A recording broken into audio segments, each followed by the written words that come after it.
haircut. Please let this be over before. Oh, how you doing, guys? I am so sorry. I was adjusting myself for Slick Speaks because I have been telling you guys I do need a haircut, and I would like to say welcome back. Welcome back to Slick Speaks here, and I hope you guys had an amazing weekend. And for majority of most, I hope you had a terrific Easter, even though that you guys were restricted from going to, or like it wasn't a actual restriction, but they kind of gave you the ear to say, yeah, you shouldn't be gathering at Easter Sunday because and risk of spreading the virus. Some people understood that like whole new wave of the pandemic. They don't want to cross paths with anybody, so they don't want to go to massive gatherings that includes churches. And being that Easter Sunday is a big Sunday for most Christians, a lot of people did stay indoors. And I did what not saying I did stay indoors, but I did see some of these Easter services. Not saying that I was a big part of Easter, but I did see some of these Easter services that were broadcast live from churches, either was it popular churches on TBN, or what is it, local churches down here that just wanted to live stream their services, even though that they couldn't have people indoors to actually have the service be more person to person than online to person of what I'm doing right now on Slick Speaks. Like everybody is now literally mobily doing things virally through live stream, or just basically not talking at all. In person and in person contact is not happening for the moment because of this pandemic. And I would like to bring up Mr. John Blackman, who is a teacher. You probably won't know him. He is a teacher out of, you won't know him unless you're inside of Texas, but John Blackman actually said a quote saying, a pretty racy quote that really raised my eyebrows. So I don't know what you would think about it, but I'm just going to say word for word for what he said about this whole, like, basically he's saying that he is, well, I don't want to sway your opinion, but I'm just going to say what he says. He believes that the government should not be obligated to restrict a house of worship. Oh no, should not. What is it? Is not obligated to not to exempt the restriction on a house of worship. So that means a church. So they shouldn't feel obligated to exempt the churches from being a part of this pandemic. He claims, like, he feels as though that I mean, if what is it? If the call comes to restrict churches, I feel he's saying that the government should be allowed to do that. Some people, including myself, just yeah, including myself, I would say, and I would like to be a very opinion based on that. Including myself, I would say, like, it all depends on the person. If you want to take that risk and do a person in person, but you just can't say that the government is not allowed to do it, because being that they did assert themselves and say don't show up to the synagogues. Well, not synagogues, but like chapels, sanctuaries. Don't show up to any place of gathering, including churches. I feel like that's just unconstitutional in a way, because where else can we go besides home? Somewhere to go get food, somewhere to get supplies, and back home again. Like, we need our what is it? Our sanctuaries open up, because there is a lot of worshipers that want to, like, see light in this whole darkness that we're seeing through this pandemic, because all we get is bad news. And being saying that you're like controlling the way we should go to church is kind of like, okay, we kind of touched a hot button here. But Mr. John Blackman feels like the government, if they have to make that call, they have to make that call. And that's what Mr. John Bachman's preaching, the pros and cons of, like, making that call as a government official. You have to receive, like, the backlash of people that want light in this pandemic, even though that there are some numbers that are dropping, and people are, what is it, some cases are dropping in most states. People are still looking for that light, that beacon, whether it may be God or whether it may be something spiritual that they worship upon. But you just can't, I would say you just can't restrict someone from saying, hey, you just can't do that because I said so. But Mr. Pastor Troy feels the same way from Louisiana. He's a Louisiana pastor. His name is Pastor Troy Spell, and he felt kind of the same way. Not the same way I'm feeling, but he felt like the government shouldn't really. He basically is the opposite of John Blackman. He really did not understand why would they restrict us to be indoors. So he allowed his doors to be open on Easter Sunday, allowing in 1,000 plus people into his synagogue. No, into his sanctuary. Why do I say synagogue? But into his sanctuary, 1,000 plus. Plus, he had a hybrid stand for live feed that had like 300 plus people attending the this church service that was in person. And if you didn't want to come to the church, you could watch it online. He basically was trailblazing away, saying that not trying to stick a big middle. I feel like he wasn't trying to stick a big middle finger to the government, saying that you can't control us or like you can't control what my followers do or like my believers would do. Um, and what is it in a spiritual way? I feel like he kind of got a lot of backlash from people saying that he really doesn't care, that he was only looking out for him, not basically himself, and he's kind of like not thinking about if somebody would get sick from that Easter service. I feel like he was kind of trailblazing a path because I understand that there's a pandemic outside, but if you want to take that risk and not want to do 6 feet of distance with your people, that's on you. You have what is it? You have the option. You have the right to choose on like what do you want to what is it what do you want to do if when it comes to like either distancing yourself. So the fact that he had it online and in person people showed up and online people showed up, I feel like he was kind of killing two birds, even though the people that did come, not saying I would have came, not saying that, but a lot of people did come. And I'm saying that being that a lot of people did come to this whole Easter service, I feel like he kind of did trailblaze the path. And down here locally, we did have some churches. I just big mistake on me. I did not what is it? I did not write down these churches that opened up in what is it in the Greater Fort Lauderdale? No, not the Greater Fort Lauderdale, but Fort Lauderdale and Pompano, Coconut Creek areas that did open up their doors and open up their doors through drive-through prayers.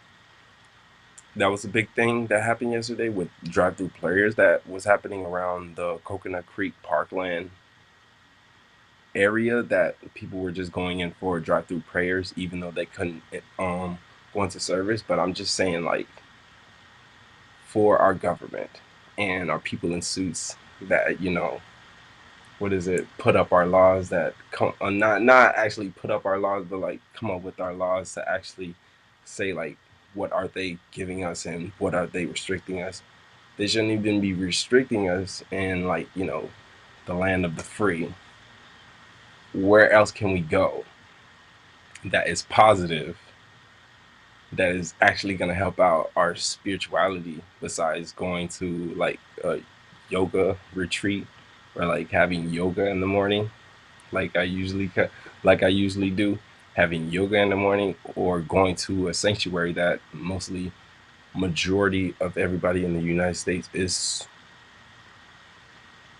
in a religious like standpoint, or like not a religious standpoint, but have religious backgrounds. Like people do want to go to the sanctuary because they do want to see light in this shade of darkness that CNN, MSNBC, and everybody just gathers up out of just not just saying the blue, but like the fact of the facts. Like you can't argue with the facts of COVID being serious, but we have to see we have to think positive. Not saying to get positive, but like we have to think positive because being negative is not adding, what is it, to the situation. And being that it's not adding to the situation, why should we why should we put fuel, should we add lighter fluid to the fire, being that people are already restless as it is? And I just have to ask like one big question. You can answer it yourself, or you cannot answer it. I just feel like, was the government right for like, saying that Easter Sunday you shouldn't really be in a sanctuary worshiping with a lot of people because we're just trying to slow down the pace of COVID? On the hindsight, they kind of are, because some churches, or majority of churches, are benches and you can't get like 6 feet apart because you're close to people. And being that Easter Sunday is a big Sunday, everybody's going to be out. And being that everybody's going to be out, it's kind of going to be a packed house in every sanctuary. So were they right? I would have to say I don't. I can't answer that. I'm still debating it. It's really up to you guys to think that, to what is it, to actually give the answer for you, because I'm still debating it. I still have pros and cons weighing on both ends. I'm not saying that they're both evenly balanced, but I still have pros and cons, because the con part about it is, like, people like myself are gonna look at you like, are you controlling me? Now you're gonna tell me how to eat. Now you're gonna tell me how to dress. Now you're gonna tell me what is the proper face mask to wear if something does occur that we have to wear a face mask. I'm not saying that, not the cover up face mask that we wear now, but like a whole gas mask type face mask. I don't know where would this go. Like I I don't know how many pandemics everybody's been in, but this can literally go seesaw, because we can see a light at the end of the tunnel, but in actuality, this light can be a, it can be a dead end. To be honest with you, I'm not trying to make light of the situation. It's just like, I feel like we should put our heads together and not be actually reach a common ground with everybody. Like I wouldn't say try to be the big bravado of like saying, "Hey, listen to me because I'm right. I'm the guy in the suit, and I'm here to like look out for you." But in actuality, when it really comes out, it comes out like you're being bashful, you're being arrogant, you're being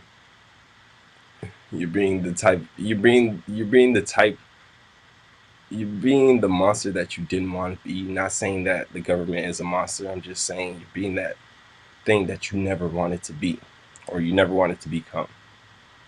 Okay, not all heroes wear capes, and we have to give it up to, what is it, people like a trailblazing Pastor Troy. Even though you agree or disagree with him opening his doors, I just feel like Mr.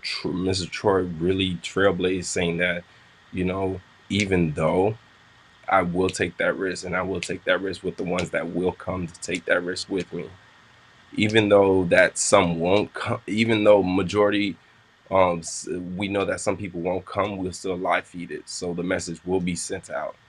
So if that message was still sent out by Pastor Troy through live feed and in person for Easter Sunday, I guess for the church that he is, what is it, ministering at, I feel like they kind of did get that message. And I can't even find one of his church services like an entirety. I only can find a snippet of it. I'm trying to figure out like what was the whole vibe throughout the whole situation. And the whole vibe that I was getting throughout these snippets were like people were trying to be liberated. They were actually celebrating. They were already celebrating a win through this pandemic. It's like this burst of positivity that was going through the room. I don't know what was happening online, but electricity that was going through the room, that he was actually sucking up his people. Not saying that not saying, not even talking about COVID, but talking about the whole fact of, he knows that what is it, it's a serious thing, but um through, what is it, through God, he feels that he and his followers can do anything. So he feels as though that this is just this is just a roadblock that we're just that we're just gonna have to get through. And for me, I don't call it a roadblock. It's gonna be a speed bump, and the speed bump, we're gonna get through it. We're just like three, 2/4 of the way there, guys. Be patient. We're gonna get through this. There is positive news that is out there. I know they only blast nothing but bad news, and I have to say the bad news that's just being blasted through the airways doesn't some of it doesn't even hold water, because it's all either opinionated, watered down to the point that you have to cut off the TV. So if it has to come to the government saying they're closing down worship services, please don't close them down. They're kind of like yoga studios for people that don't do yoga. Some people want to lift up their mind spiritually, and spiritually, in this, what is it, pandemic that's going on, we do need this spiritual enlightenment.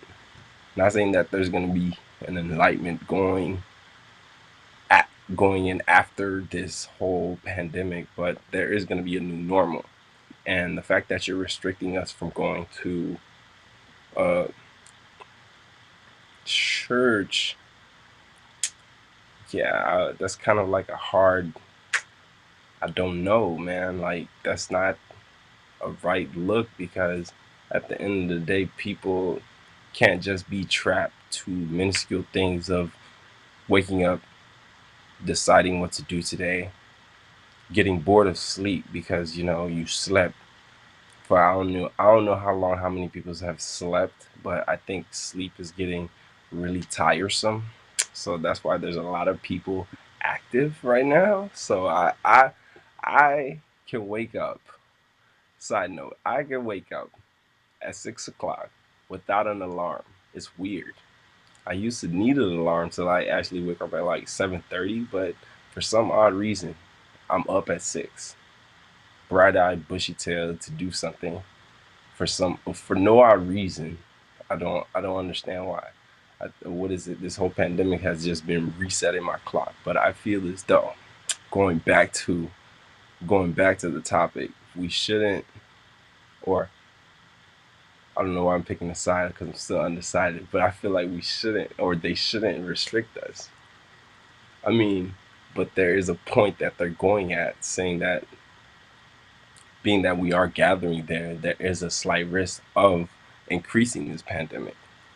So I see where they're getting at, but they shouldn't restrict us, because I feel like the ones that are the risk takers will take that risk to go out to the synagogues. Or why do I say synagogues? To go out to the sanctuaries. Serious. Why do I to go out to the sanctuaries and talk about what is it, and what is it, praise and worship, and then go back home? Take that risk. But I wouldn't say for the ones that actually would take that risk to actually go around to their communities, because you don't know what you would be what is it, harboring or carrying around. I would say, like, if you would want to take that risk, if you're that one that loves to take that risk, please keep that risk in isolation. I do not want to wish for any like spreading of this virus. So, not saying that you have anything, but if you do like to take risks, do not take risks with other people. Like, I understand that. What is it? Just like there's this saying.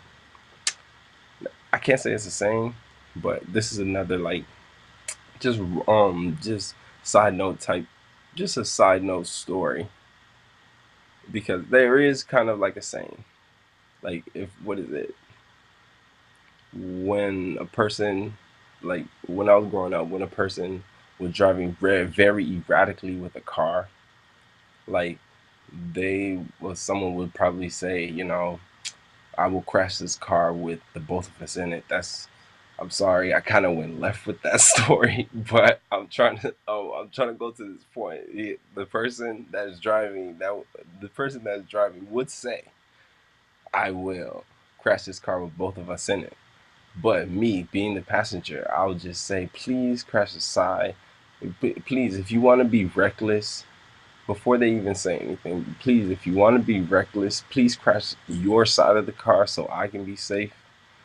Please keep your recklessness, your thoughtlessness, even though you feel as though like we are going to get over this, you're already raising up the trophy before we even raise the trophy, which I don't understand. But if you want to be reckless, leave it on your side. Please don't come on my side about it and try to converse me into your recklessness. Not saying that Pastor Troy is reckless, but like I'm just saying that for your what is it for those risk takers, those ones that getting off the topic of Pastor Troy, for those risk takers that playing that seem that they're trailblazers, that seem that they're doing something right, that are not taking the risk to wash their hands, or not, listening to the fact that you probably would need a mask at this point in time. The ones that really are taking this thing very, what is it, lightly, saying that, it's a flu. I don't know what's taking so long to cure flu when they don't even do their research. Their research is only done through watching the Idiot Box for like I don't know how long.